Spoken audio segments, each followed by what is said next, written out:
Au nom du Père et du Fils et du Saint-Esprit, le Seigneur soit avec vous. L'archevêque n'est pas là, parce qu'il est à Versailles pour participer à l'ordination du nouvel évêque auxiliaire, Monseigneur Valentin. Donc naturellement, il est en communion avec nous.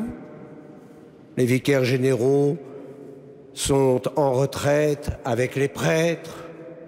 L'un est parti à Panama avec les JMJ.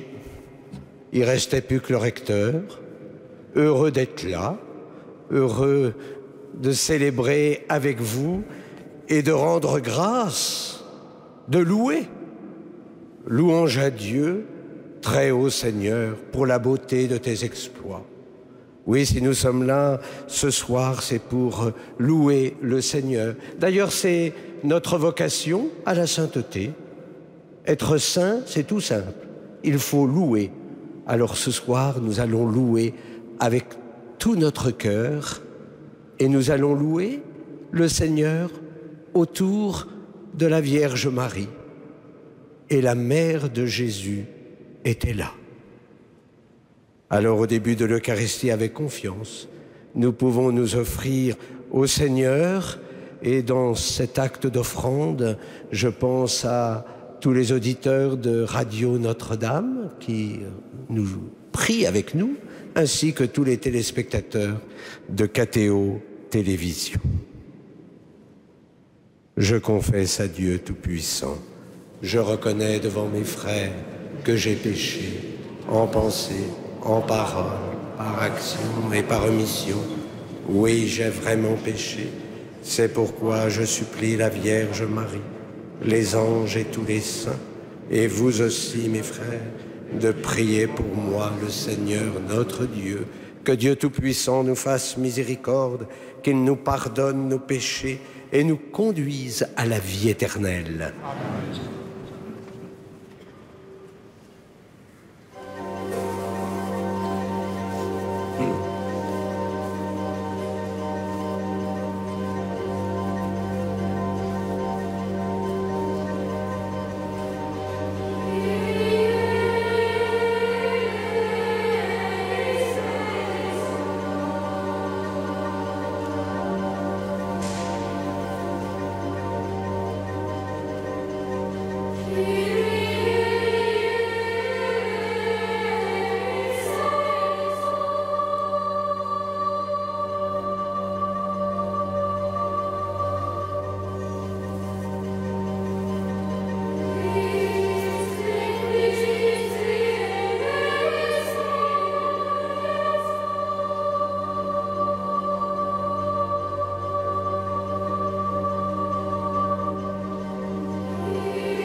Gloria in excelsis Deo.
le Seigneur. Dieu éternel et tout-puissant, qui régit l'univers du ciel et de la terre, exauce en ta bonté les prières de ton peuple et fais à notre temps la grâce de la paix. Par Jésus-Christ, ton Fils, notre Seigneur et notre Dieu, qui vit et règne avec toi et le Saint-Esprit, maintenant et pour les siècles des siècles.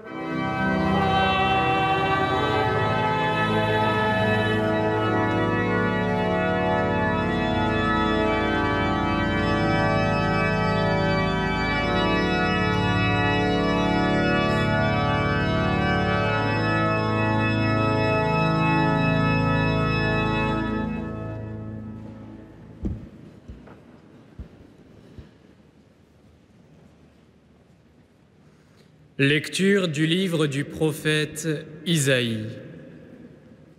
Pour la cause de Sion, je ne me tairai pas, et pour Jérusalem, je n'aurai de cesse que sa justice ne paraisse dans la clarté, et son salut comme une torche qui brûle. Et les nations verront ta justice, tous les rois verront ta gloire. On te nommera d'un nom nouveau que la bouche du Seigneur te dictera. Tu seras une couronne brillante dans la main du Seigneur, un diadème royal entre les doigts de ton Dieu. On ne te dira plus délaissé. À ton pays, nul ne dira désolation. Toi, tu seras appelé ma préférence. Cette terre se nommera l'épousée, car le Seigneur t'a préféré, et cette terre deviendra l'épousée.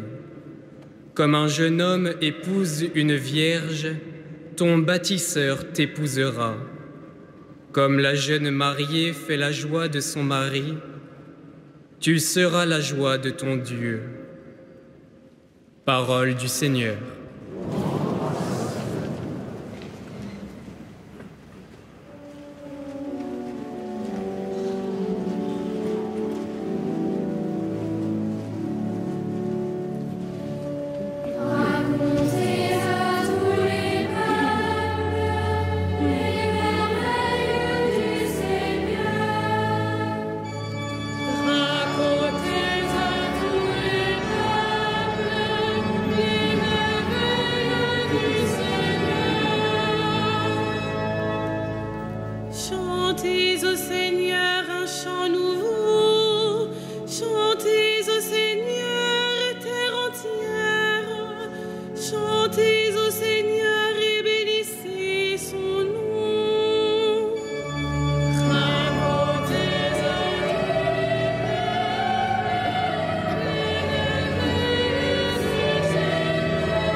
Lecture de la première lettre de saint Paul apôtre aux Corinthiens. Frères, les dons de la grâce sont variés, mais c'est le même esprit. Les services sont variés, mais c'est le même Seigneur. Les activités sont variées, mais c'est le même Dieu qui agit en tout et en tous. À chacun est donnée la manifestation de l'Esprit en vue du bien. À celui-ci est donnée, par l'Esprit, une parole de sagesse. À un autre, une parole de connaissance selon le même Esprit. Un autre reçoit, dans le même Esprit, un don de foi. Un autre encore, dans l'unique Esprit, des dons de guérison. À un autre est donné d'opérer des miracles, à un autre de prophétiser, à un autre de discerner les inspirations, à l'un de parler diverses langues mystérieuses, à l'autre de les interpréter. Mais celui qui agit en tout cela, c'est l'unique et même Esprit.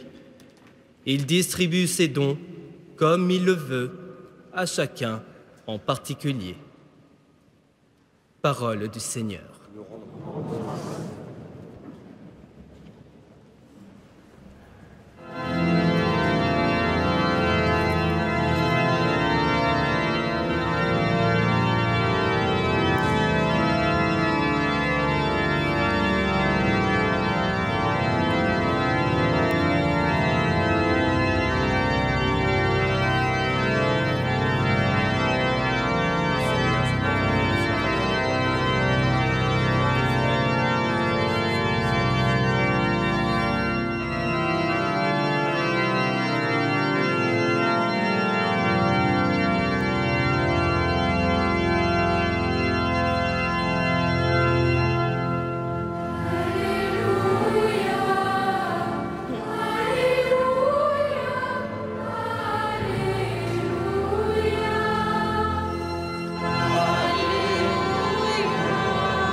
Le Seigneur soit avec vous. Et avec votre esprit.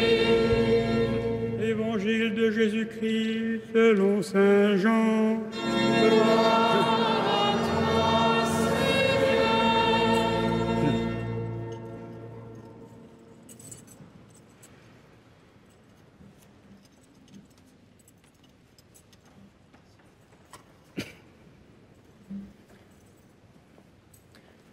En ce temps-là, il y eut un mariage à Cana de Galilée. La mère de Jésus était là. Jésus aussi avait été invité au mariage avec ses disciples. Or, on manqua de vin. La mère de Jésus lui dit : « Ils n'ont pas de vin. » Jésus lui répond : « Femme, que me veux-tu ? Mon heure n'est pas encore venue. » Sa mère dit à ceux qui servaient : « Tout ce qu'il vous dira, faites-le. » Or, il y avait là 6 jarres de pierre pour les purifications rituelles des Juifs. Chacune contenait 2 à 3 mesures, c'est-à-dire environ 100 litres. Jésus dit à ceux qui servaient, « Remplissez d'eau les jarres. » Et ils les remplirent jusqu'au bord. Il leur dit, « Maintenant, puisez et portez-en au maître du repas. » Ils lui en portèrent, et celui-ci goûta l'eau changée en vin. Il ne savait pas d'où venait ce vin, mais ceux qui servaient le savaient bien, eux qui avaient puisé l'eau. Alors le maître du repas appelle le marié et lui dit, « Tout le monde sert le bon vin en premier, et lorsque les gens ont bien bu, on apporte le moins bon. Mais toi, tu as gardé le bon vin jusqu'à maintenant. » Tel fut le commencement des signes que Jésus accomplit. C'était à Cana de Galilée, il manifesta sa gloire, et ses disciples crurent en lui. Acclamons la parole de Dieu. Louange à toi, Seigneur Jésus.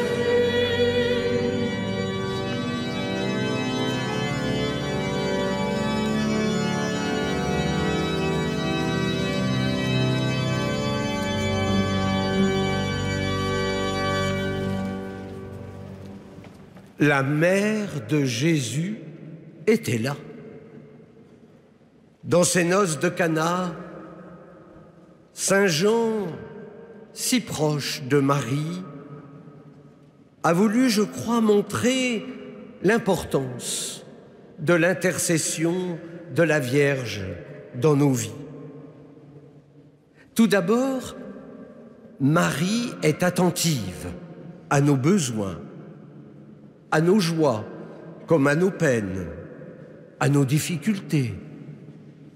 Ici, Marie est attentive à la situation, une situation dramatique. Ils n'ont plus de vin. Une noce sans un bon vin devient bien triste. Nous ne voyons pas toujours, d'ailleurs, nos vrais besoins. Et il me semble que Marie peut nous aider dans notre discernement. Quel est mon vrai besoin? Quel est mon désir? Quelle est mon attente? Demandez à Marie de vous aider à discerner. Ensuite, Marie, modèle de la foi. Elle se tourne vers son Fils, parce que sans lui, Marie ne peut rien faire. Nous connaissons sa devise spirituelle. Rien n'est impossible à Dieu. Alors Marie, elle vit dans la confiance, dans l'abandon. Elle ne sait pas du tout d'ailleurs ce que va faire son Fils. Qu'importe. Elle sait qu'il a un cœur. Elle sait qu'il n'abandonnera pas ceux qui sont dans la peine.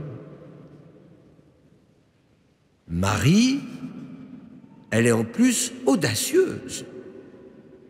Elle insiste auprès de son Fils et l'oblige à faire quelque chose. Allez, soyons comme la Vierge Marie, soyons audacieux dans nos demandes d'intercession. Enfin, Marie nous livre son testament spirituel. Tout ce qu'il vous dira, faites-le, même si cela vous paraît incroyable. Marie, modèle de l'obéissance, de la foi, elle nous exhorte ce soir à non seulement écouter son Fils, mais à faire ce qu'il nous demande. Et si nous trouvons la mission impossible, sachons que l'Esprit Saint sera là pour transformer l'impossible en possible. Alors nous retrouvons la lettre de saint Paul aux Corinthiens. Les dons de la grâce sont variés, mais c'est le même esprit. Tous ici, nous avons reçu au moins un des charismes. Peut-être une parole de connaissance ou de sagesse, le don de la foi, les dons de guérison, le don de prophétiser, le don de discerner les esprits, de parler en langue, que sais-je. Eh bien, nous avons à développer ces dons. L'Église en a besoin.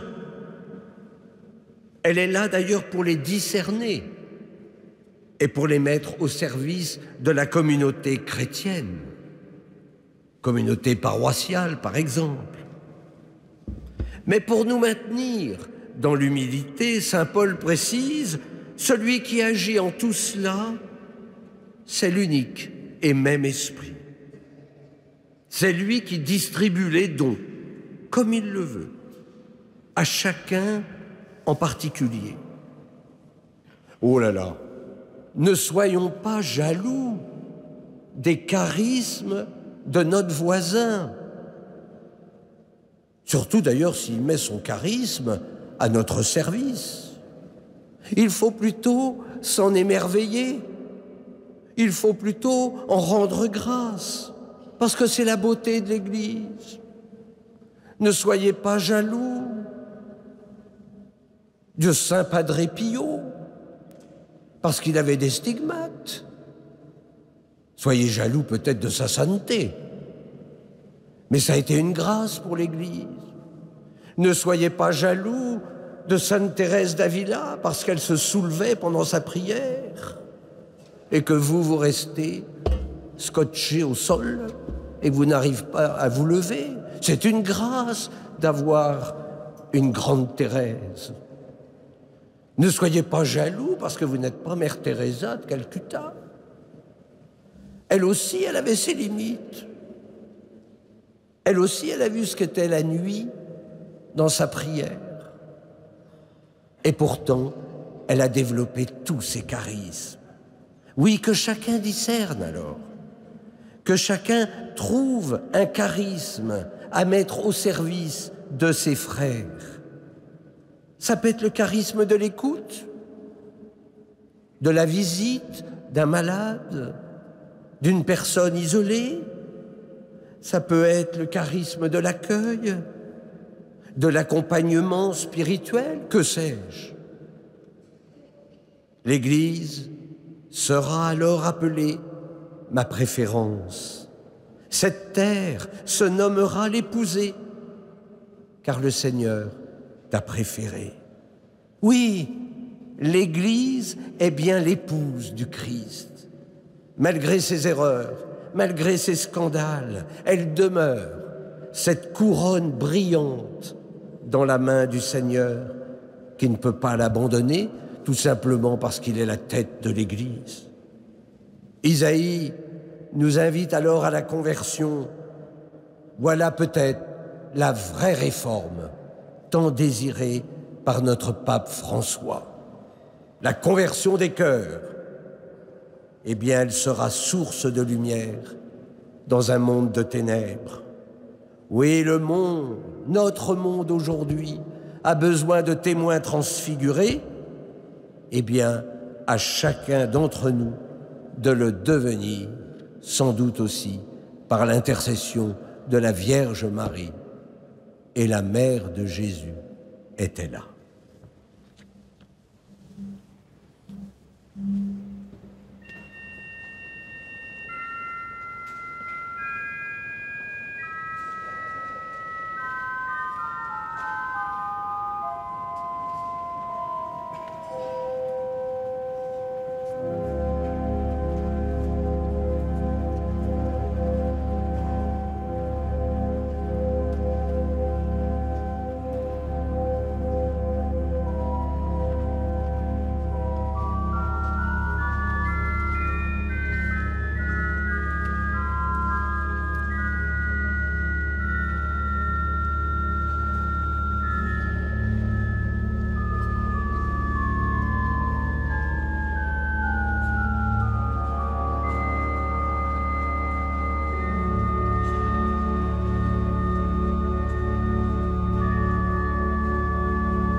Deum Deum. Padre omnipotentem, factor et celi et terre, visibilium omnium, et invisibilium. Et in honum Dominum Iesum Christum, Filium Dei unigenitum, et extraordinatum ante omnia saecula, Deum de deolum et de lumine, Deum verum, Deum verum, Spiritum non-factum, consubstantialem Patri, per omnia facta sunt, qui propter nostrum vidas, et propter nostrum salutem, descendet qui in celis. Et ignoratus est de Spiritus Sanctum, et Maria Virgine, et homo factus est, crucifixum sentiam pro nobis, sub Pontium Pilatum, assus et sepultus est. Et resurrexit extia Dei, secundum Scripturas, et ascendit in caelum, sedet ad dexteram Patris. Et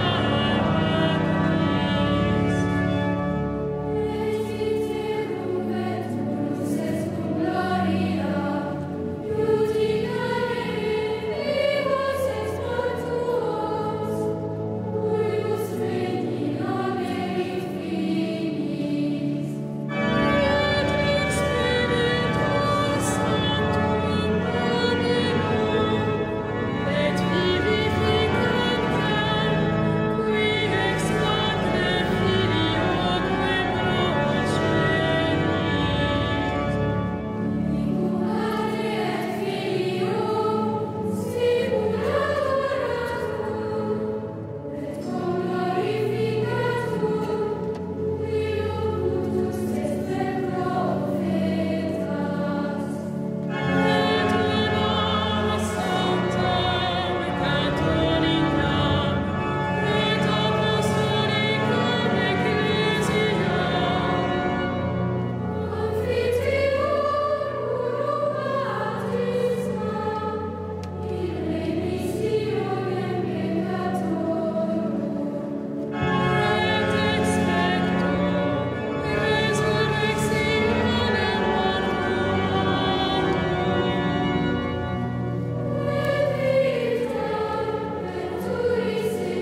seculi.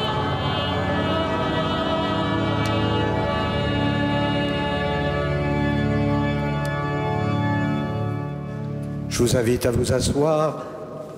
Aujourd'hui, la quête est faite pour les séminaires.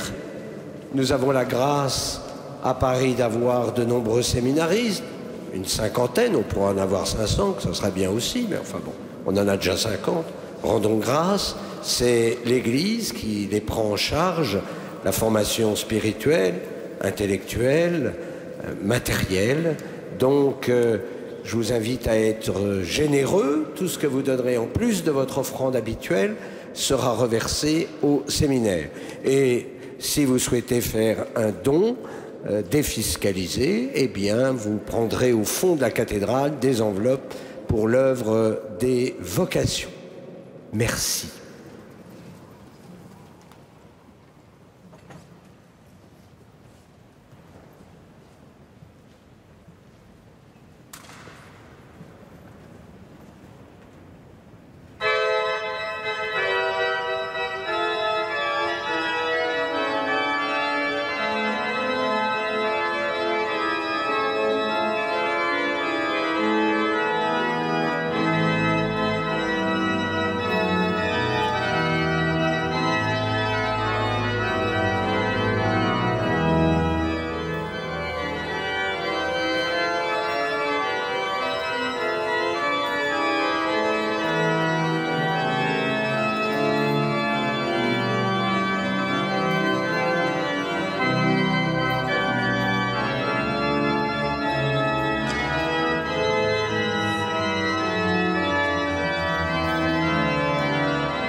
Prions ensemble au moment d'offrir le sacrifice de toute l'Église. Seigneur, accorde-nous la grâce de vraiment participer à cette Eucharistie, car chaque fois qu'est célébré ce sacrifice en mémorial, c'est l'œuvre de notre rédemption qui s'accomplit par Jésus, le Christ, notre Seigneur. Le Seigneur soit avec vous. Élevons notre cœur. Rendons grâce au Seigneur notre Dieu.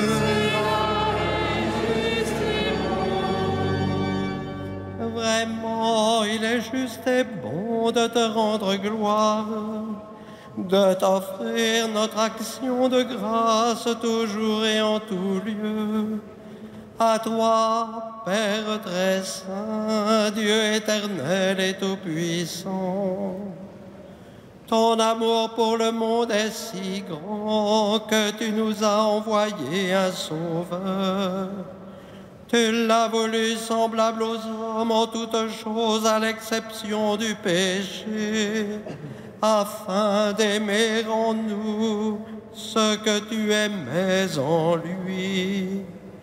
Nous avions rompu ton alliance, nous la retrouvons dans l'obéissance de ton Fils.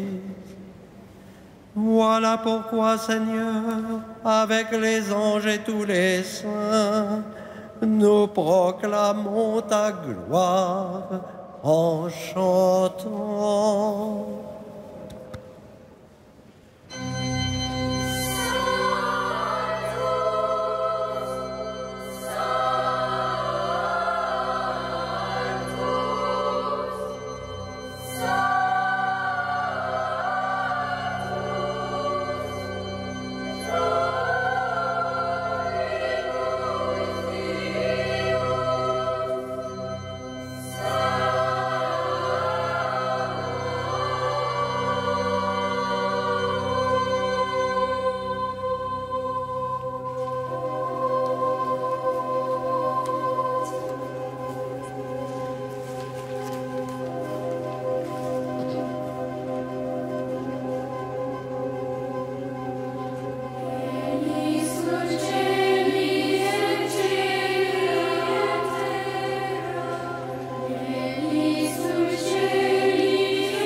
Tu es vraiment saint, Dieu de l'univers, et toute la création proclame ta louange. Car c'est toi qui donnes la vie. C'est toi qui sanctifies toutes choses par ton Fils Jésus-Christ notre Seigneur, avec la puissance de l'Esprit Saint. Et tu ne cesses de rassembler ton peuple afin qu'il te présente partout dans le monde une offrande pure. C'est pourquoi nous voici rassemblés devant toi. Et dans la communion de toute l'Église, en ce premier jour de la semaine, nous célébrons le jour où le Christ est ressuscité d'entre les morts. Par lui, que tu as élevé à ta droite, Dieu Tout-Puissant, nous te supplions de consacrer toi-même les offrandes que nous apportons. Sanctifie-les par ton esprit pour qu'elles deviennent le corps et le sang de ton Fils, Jésus-Christ notre Seigneur, qui nous a dit de célébrer ce mystère. La nuit même où il fut livré, il prit le pain. En te rendant grâce, il le bénit, il le rompit et le donna à ses disciples en disant : Prenez et mangez-en tous. Ceci est mon corps livré pour vous.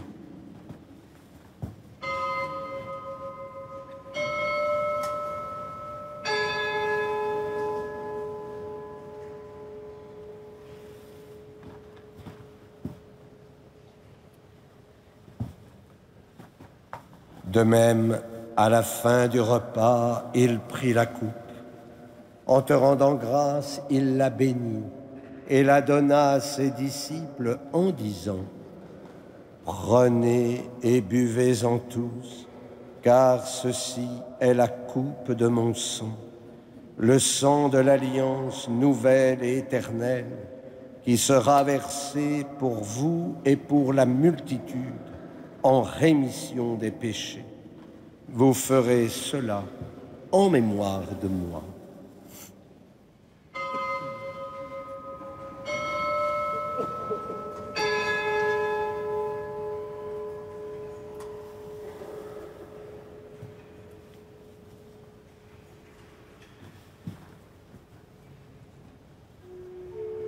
Il est grand le mystère de la foi.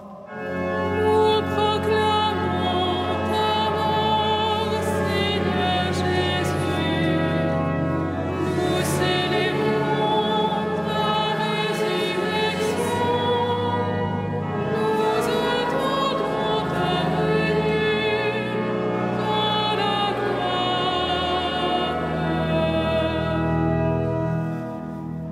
En faisant mémoire de ton Fils, de sa passion qui nous sauve, de sa glorieuse résurrection et de son ascension dans le ciel, alors que nous attendons son dernier avènement, nous présentons cette offrande vivante et sainte pour te rendre grâce. Regarde, Seigneur, le sacrifice de ton Église et daigne y reconnaître celui de ton Fils qui nous a rétablis dans ton alliance. Quand nous serons nourris de son corps et de son sang et remplis de l'Esprit Saint, accorde-nous d'être un seul corps et un seul esprit dans le Christ.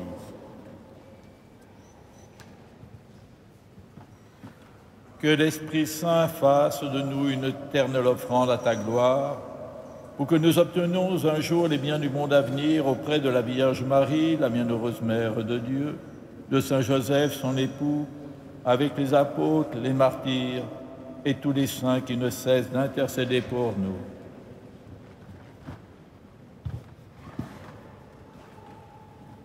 Et maintenant, nous te supplions, Seigneur, par le sacrifice qui nous réconcilie avec toi, étends au monde entier le salut et la paix.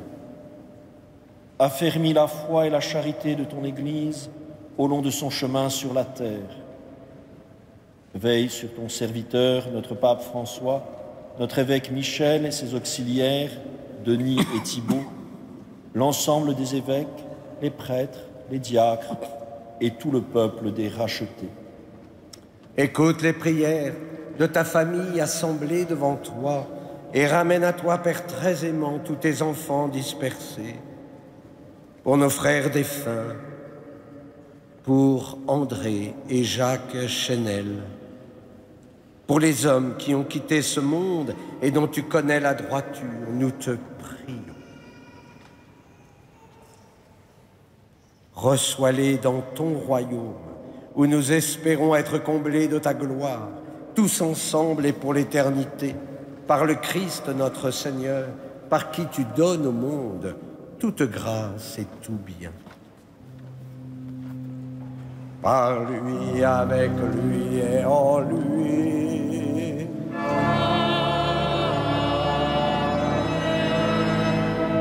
à toi, Dieu le Père Tout-Puissant, dans l'unité du Saint-Esprit.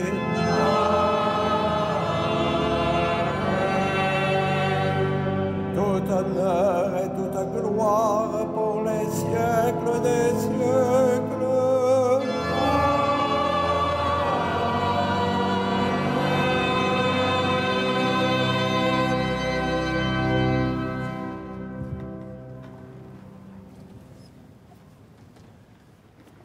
Unis dans le même esprit, nous pouvons dire avec confiance la prière que nous avons reçue du Sauveur.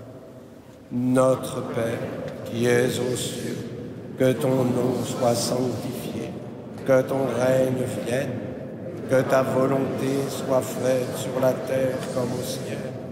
Donne-nous aujourd'hui notre pain de ce jour.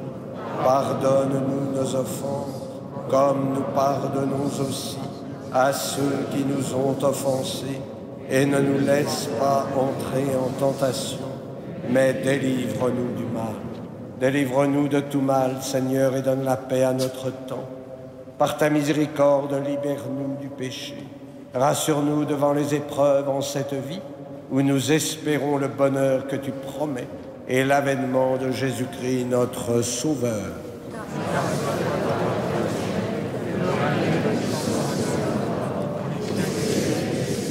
Seigneur Jésus-Christ, tu as dit à tes apôtres, je vous laisse la paix, je vous donne ma paix. Ne regarde pas nos péchés, mais la foi de ton Église. Pour que ta volonté s'accomplisse, donne-lui toujours cette paix et conduis-la vers l'unité parfaite, toi qui règnes pour les siècles des siècles. Amen. Que la paix du Seigneur soit toujours avec vous.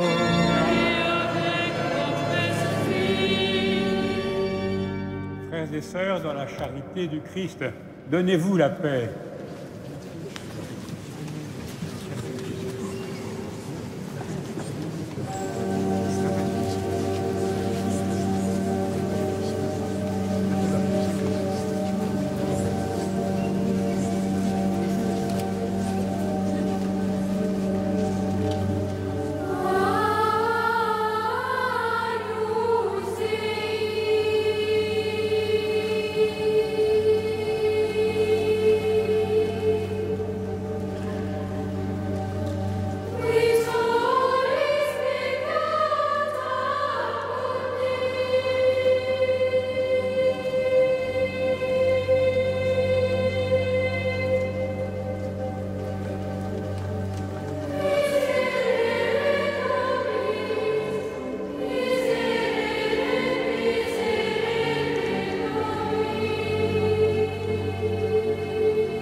Heureux les invités au repas du Seigneur.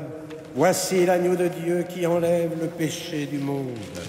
Seigneur, je ne suis pas digne de te recevoir, mais dis seulement une parole et je serai guéri.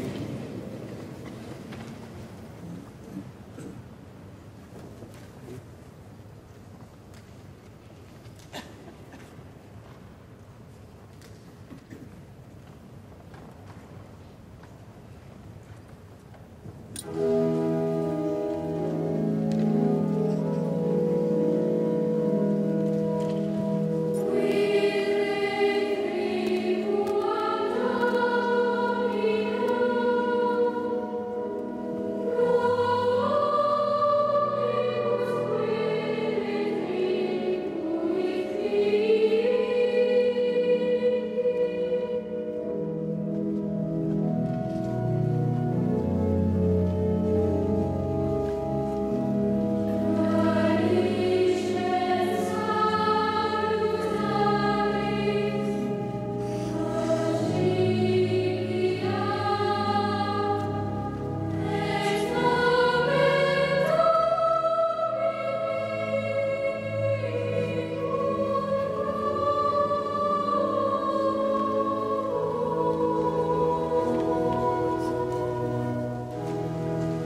Prions le Seigneur. Pénètre-nous, Seigneur, de ton esprit de charité, afin que soient unis par ton amour ceux que tu as nourris d'un même pain, par Jésus, le Christ, notre Seigneur. Amen. Je vous invite à emporter avec vous la feuille de liturgie. Je vous rappelle que vendredi, en lien avec les GMJ de Panama à 19h15, c'est pour la jeunesse, ça sera un temps de louange, un enseignement de notre archevêque et la procession vers la basilique du Sacré-Cœur de Montmartre. Samedi matin, j'accueillerai l'appel de Paris, ce sont les parents d'élèves, et donc je ferai une conférence à 9h30, puis à 10h30, il y aura la messe présidée par Monseigneur Jachier, évêque auxiliaire de Paris, et dimanche, ce sera le 3e dimanche du temps ordinaire, et nous continuerons les conférences, le cycle de conférences sur la sainteté. La 3e conférence, ça sera prier à l'école des saints. Je voudrais dire combien j'étais heureux d'entendre ainsi notre belle maîtrise, le chœur d'enfant. Eh bien, sachez que le chœur d'enfant recrute comme la prémaîtrise, c'est-à-dire ceux qui ont entre 5 et 8 ans, mais le chœur d'enfant, c'est 8 à 15 ans. C'est une très belle école de musique, une école qui est au service de la liturgie, une école qui fait aussi des concerts. Comme vous avez pu l'entendre, ils nous ont conduits au ciel. C'était bien là le rôle de la louange. Donc je tiens à les remercier, que ce soit Émilie aussi qui dirige le chœur d'enfants, que ce soit Yves Castagnier qui est à l'orgue de chœur et notre Olivier Latry qui est au grand orgue. Tout ça nous met au ciel, nous donne déjà un avant-goût du ciel. Et la mère de Jésus était là. Le Seigneur soit avec vous et que Dieu Tout-Puissant vous bénisse, le Père, le Fils et le Saint-Esprit. Allez dans la paix du Christ. Nous rendons grâce à Dieu. Et comme nous le faisons chaque soir dans la cathédrale, nous nous tournons vers Notre-Dame de Paris. Nous lui confions toutes nos intentions, tout simplement parce que la mère de Jésus était là. Alma